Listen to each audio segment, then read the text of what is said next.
Paris में जो cartoon magazine शार्ली Hebdo पर हमला हुआ, पत्रकार मारे गए, सुरक्षाकर्मी मारे गए, वो एक आतंकवाद की बहुत बड़ी घटना रही है जिसका प्रधानमंत्री जी ने, राष्ट्रपति जी ने, पूरे देश ने, पूरी दुनिया ने उसको कंडेम किया है। The cruel, ugly face of international terror is becoming evident.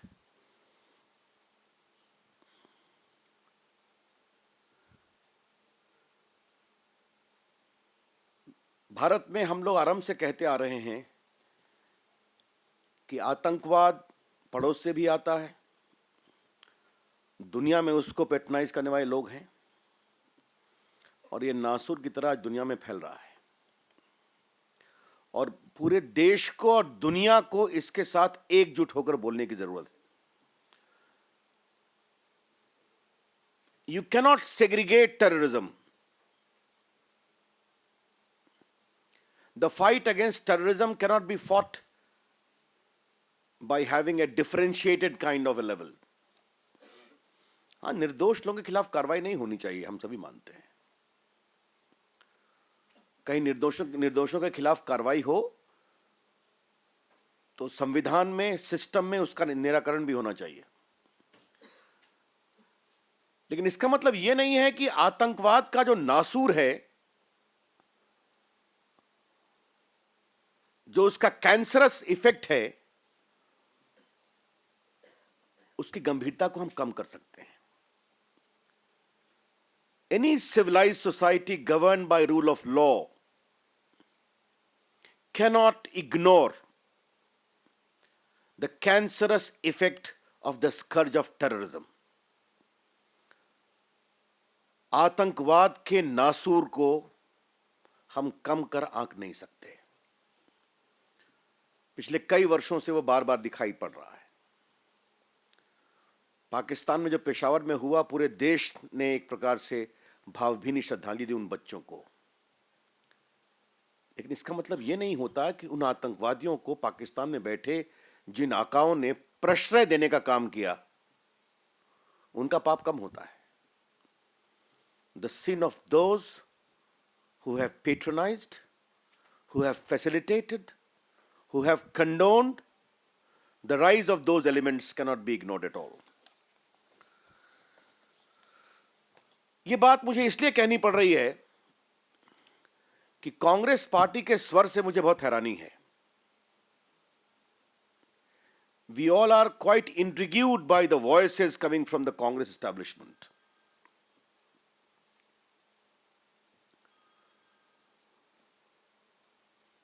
ये बात मैं इसलिए कहना चाहता हूं कि कुछ दिन पहले जो पाकिस्तान से बोट आया था जिसके खिलाफ कार्रवाई की गई थी इंटेलिजेंस के बिना पर, उसमें कांग्रेस के एक नए प्रवक्ता हैं, उन्होंने एक सवाल पूछ दिया कि गवर्नमेंट किस बिना पर आ रही है। और ये सवाल इसलिए मैं उठाना चाहूंगा कि मैं कांग्रेस के उस प्रवक्ता का, मेरे पास में जो वक्तव्य छपा है वो है, मैं पढ़ना चाहता हूं। How did they come to the conclusion it was a terrorist boat? It is very strange, nothing has been explained which terrorist organisation was behind it, party spokesperson Ajay Kumar said citing media reports. यही स्वर तो पाकिस्तान का भी था। तो पाकिस्तान के स्वर में और कांग्रेस के अधिकृत प्रवक्ता के स्वर में क्या अंतर है?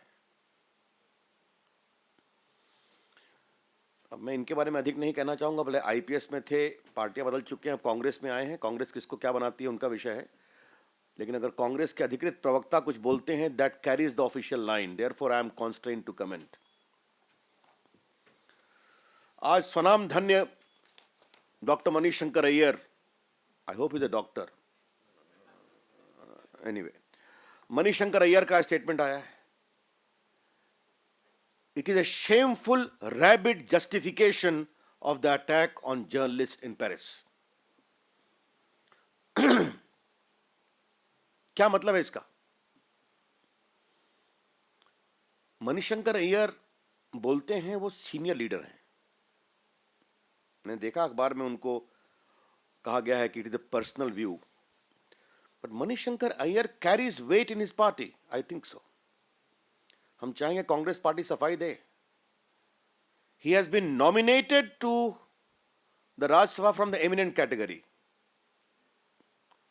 राजीव गांधी से उनके काफी अंतरंग संबंध रहे हैं, ये सच्चाई है, मित्रता रही है, उनके सलाहकार रहे हैं। तो how does Congress react on this statement? जब पूरी दुनिया आतंकवाद से आज जूझ रही है और पूरी दुनिया के लोग आतंकवाद के खिलाफ एक स्वर से खड़े हैं, कांग्रेस पार्टी के ये नेता क्या बोल रहे हैं?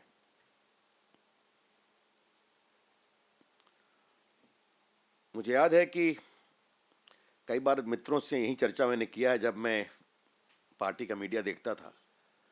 दिग्विजय सिंह ने क्या कहा था जो दिल्ली की घटना हुई थी बाटला हाउस की?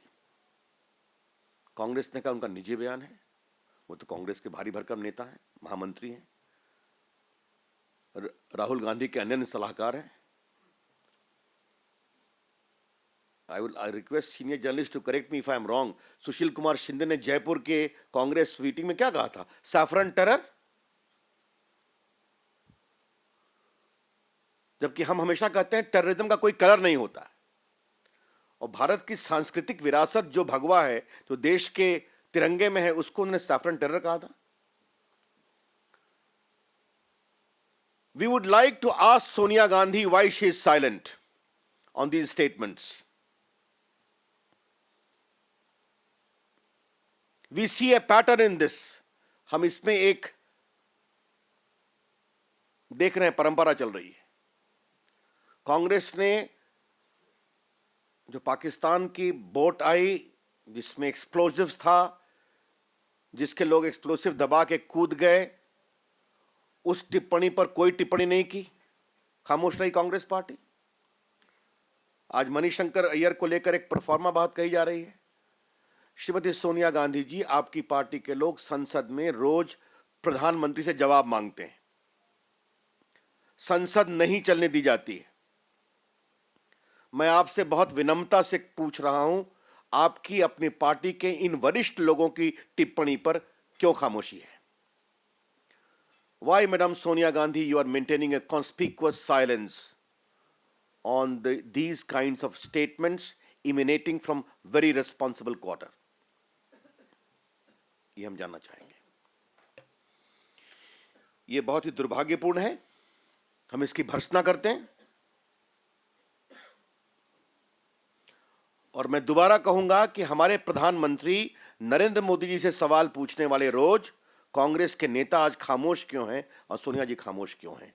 आतंकवाद पर जो इनके इस प्रकार से सुर आ रहे हैं, जो बिल्कुल जस्टिफाई करता है टेररिज्म को इन वन फॉर्म और अदर। हम अपील करेंगे कांग्रेस पार्टी से, वो देश की बड़ी पार्टी है, विपक्ष में चुनाव बुरी तरह से हारी है, लेकिन देश की प्रमुख विपक्षी पार्टी है। आतंकवाद के मुद्दे पर हमें साथ काम करना है ताकि सुरक्षा बलों का मनोबल नहीं गिरे, जनता में खौफ नहीं पैदा हो। In the light of the gruesome experience of Paris, I would expect Congress party now to stop rank vote bank politics. मैं कांग्रेस से अपील करूंगा कि कम से कम अब वोट बैंक पॉलिटिक्स बंद करें और इन विषयों को गंभीरता से लें। ये बहुत ही गंभीर विषय है। आप देखते हैं रोज घटनाएं होती हैं, खुफिया जानकारियां की चर्चा होती है, सिक्योरिटी ड्रिल्स को कड़ा करना पड़ता है। तो देश में जो भी स्थिति है, इसको समझने की जरूरत है। That's all, friend, I had to say today. I'm open to questions now. आपने कहा कि कांग्रेस पार्टी को वोट बैंक की पॉलिटिक्स रोक देनी चाहिए। आतंकवादियों के समर्थन में बयान देकर या वोट वाली घटना उस पर सवाल उठाकर वोट बैंक की पॉलिटिक्स कैसे की? और कैसे जस्टिफाई करेंगे आप? मैं आपसे एक सवाल पूछ रहा हूं। भारत का रक्षा मंत्री बता रहा है क्या घटना हुई, उसमें तर्क दे रहे हैं, कारण दे रहे हैं, और आप सवाल पर सवाल उठा रहे हैं, तो इसका मतलब कहीं ना कहीं देश की सुरक्षा के बारे में एक समुचित कार्रवाई पर आप प्रश्न उठा रहे हैं। जो 26/11 को मुंबई में बोट आई थी वो कहां से आई थी? जो इतने मुंबई में आतंकवादी मारे गए थे, क्या अपने ऊपर खतरा नहीं है क्या? ये तो मैं आपसे पूछ रहा हूं।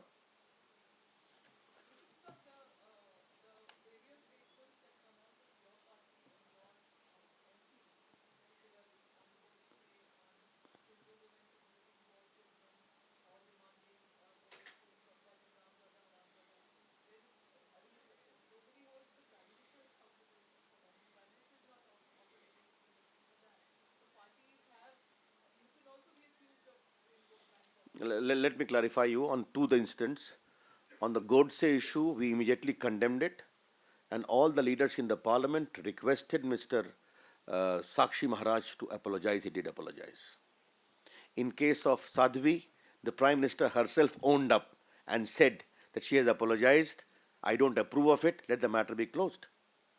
We did not wait for a moment in clarifying the party's position. Yesterday also, the party president Amit Shah very clearly and categorically said in Hyderabad. You have seen that.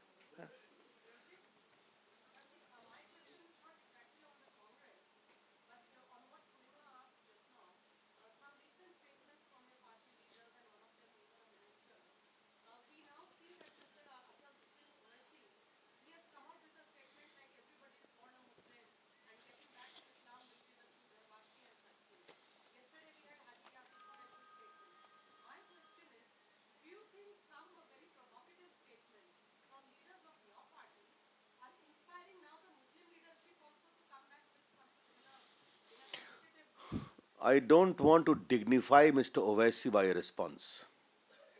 The country is too mature to see through his game. जहाँ तक आपने हमारे लोगों के बारे में बताया, इन सभी स्थिति पर मैंने अभी तुरंत पूर्णिमा जी के प्रश्न के में उत्तर दिया, वो स्थिति स्पष्ट है। हमारा सुशासन, गवर्नेंस, डेवलपमेंट, सुरक्षा, ये हमारे मूल मंत्र हैं।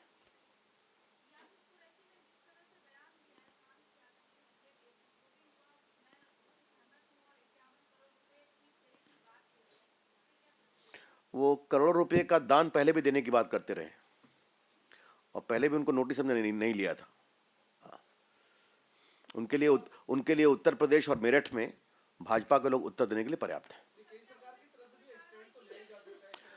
How can we approve it? अगर आप पूछ रहे, मैं उनको कंडेम करता हूं, लेकिन आप उनको इतना इंपॉर्टेंस दें, हम नहीं देना चाहते। एक सोच का फर्क है। हमारे उत्तर प्रदेश के लोगों ने उसकी आलोचना की है, ये मैं कह रहा हूं। अब ठीक है, कार्रवाई का जहां तक सवाल है, ये विषय की चिंता करनी है उत्तर प्रदेश की सरकार को, जो बार बार कुछ लोग की टिप्पणी पर कार्रवाई की बात करती है, तो उत्तर प्रदेश की सरकार को तय करना है कि स्टेटमेंट पर क्या करना है। एक मिनट, हाँ, यस सर।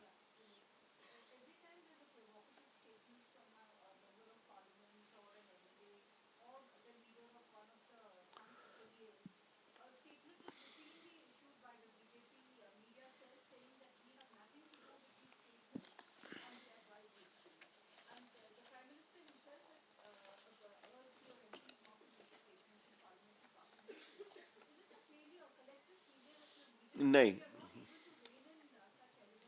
नहीं,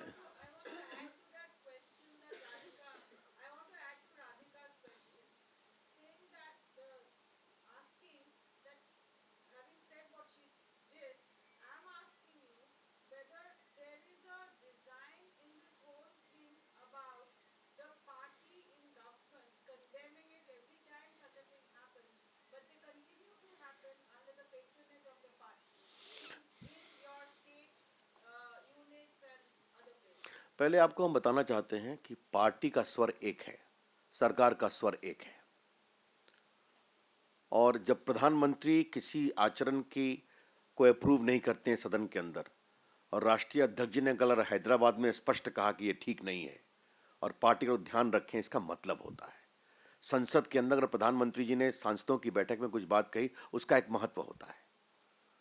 और मेरे ख्याल में ज़्यादा नहीं, एक दो लोगों ने जो कहा है वो पार्टी की सोच, सरकार की सोच को समझ रहे हैं।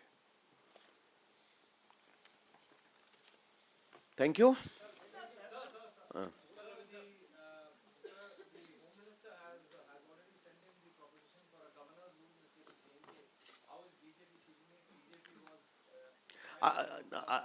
I think, as far as Jammu and Kashmir government formation exercise is concerned, it is an evolving situation.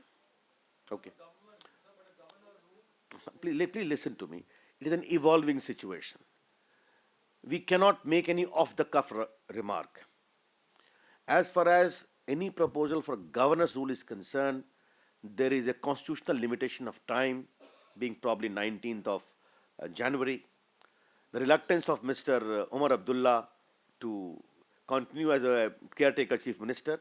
So these are logistical issues which have to be taken into account, because pending the evolution of a stable government, coalition obviously, in whatever color, you cannot completely close governance. This is how you need to understand that. इसे ही आप प्रमुख news बनाने वाले हैं क्या? प्रमुख news वो है जो मैंने बोला है। जहां तक जम्मू कश्मीर में सरकार बनाने का विषय है, जो रिजल्ट सामने आया है वो सामने आया है, किसी को बहुमत नहीं मिला है। अब वहां हम भी चाहते हैं स्थायी सरकार बने, स्थायी सरकार के लिए चर्चा हो रही है। स्थिति चर्चा के बाद एक परिपक्व शक्ल लेगी, लेकिन जहां तक राजकाज का सवाल है, एक निश्चित सीमा के अवधि सरकार नहीं बनती है तो राष्ट्रपति शासन लगाना पड़ेगा, जो 19 तक का विषय है। वहां के कार्यकारी मुख्यमंत्री उमर अब्दुल्ला ने अधिक समय चलने में अपनी अनिच्छा प्रकट की है। अतः इन संवैधानिक मजबूरियों के आलोक में शासन के लिए एक व्यवस्था बनानी पड़ती है।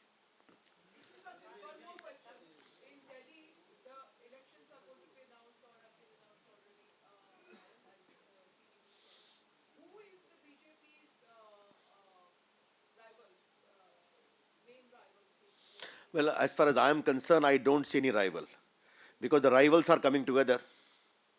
Sheila Dikshit is promoting Aam Aadmi Party. Therefore, Congress Party has already thrown the towel. After all, Sheila Dikshit is the biggest leader. तो अगर कांग्रेस पार्टी ने स्वयं कहा उनके अपने सबसे बड़ी नेता के माध्यम से कि हम आम आदमी पार्टी को समर्थन करने को तैयार हैं, तो इस बात का स्पष्ट संकेत है कि किसकी पैठ किसके साथ है।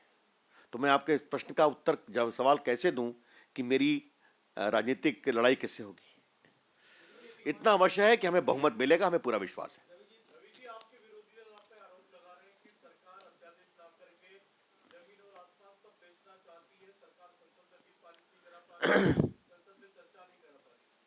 देखिए, मैं आपसे एक बात कहना चाहता हूं, ये सवाल आपने उठाया तो पहला उत्तर है कि निर्णायक हार का दर्द अभी भी उनके दिल में है, विरोधियों के दिल में। देश हार गए, महाराष्ट्र हार गए, हरियाणा हार गए, झारखंड हार गए, जम्मू कश्मीर हार गए, तो हारने की जो महान श्रृंखला चल रही है उसका दर्द स्वाभाविक होता है। मुझे उस पर कोई चिंता नहीं है। लेकिन जो हमारे ऊपर यह आरोप है, हमें देश को चलाना है, जनता ने हमें काम करने के लिए जिताया है और हम काम कर रहे हैं, और वो हमें काम करने से रोक रहे हैं। लोकसभा में बहस होती है, वहां बिल पास होता है, राज्यसभा में रुक जाता है। क्यों? कांग्रेस कहती है कि सेलेक्ट कमेटी में ले जाओ इंश्योरेंस बिल, हम सेलेक्ट कमेटी में जाते हैं, वहां उनकी बात मान लेते हैं, जो कहते हैं वो भी अकोमोडेट कर देते हैं, फिर भी वो बिल पास नहीं होने देते हैं। क्यों? प्रधानमंत्री ने बार बार उत्तर दे दिया सदन में, फिर भी आप चलने नहीं देते हैं। क्यों? तो आप सदन चलने नहीं देंगे, आप विधायी काम होने नहीं देंगे। देश ने देखा, उन्होंने आपत्ति किया राज्यसभा में, लोकसभा चलती रही। और जब हम देश को चलाने के लिए संवैधानिक ऑर्डिनेंस का रास्ता निकालेंगे तो आप आपत्ति प्रकट करेंगे। तो चित भी मेरी, पट भी मेरी, ये तो नहीं होगा। जब हमने कहा है ऑर्डिनेंस लाया है मजबूरी में, आपके आचरण के कारण, तो जैसे ही सदन आएगा उसको कानून के रूप में बदलेंगे। यही से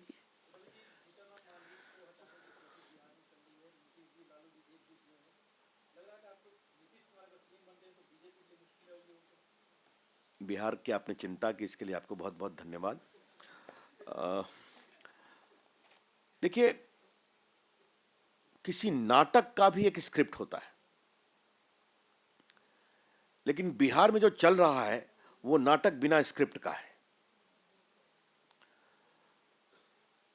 ये जो मिलन है वो कोई दिलों का मिलन नहीं है। वहां जो हो रहा है वो घबराहट, बेचैनी और हताशा का मिलन है। तो जब इस आधार पर मिलन होता है तो उससे क्या निकलेगा? अब उसमें जो हमारे मुख्यमंत्री हैं वहां पर, वो भी नाटक के एक केंद्र बन रहे हैं। तो देखते जाइए, ये नाटक हम भी देख रहे हैं, बिहार की जनता भी देख रही है। अक्टूबर नवंबर तक इंतजार करिए, वहां नीतीश जी आ जाएं, लालू जी तो बन नहीं सकते, लालू जी की बेटी डिप्टी सीएम बन जाएं, मांझी जी सुपर सीएम बन जाएं, जनता भाजपा के साथ आएगी बिहार का जब भी चुनाव होगा। Thank you.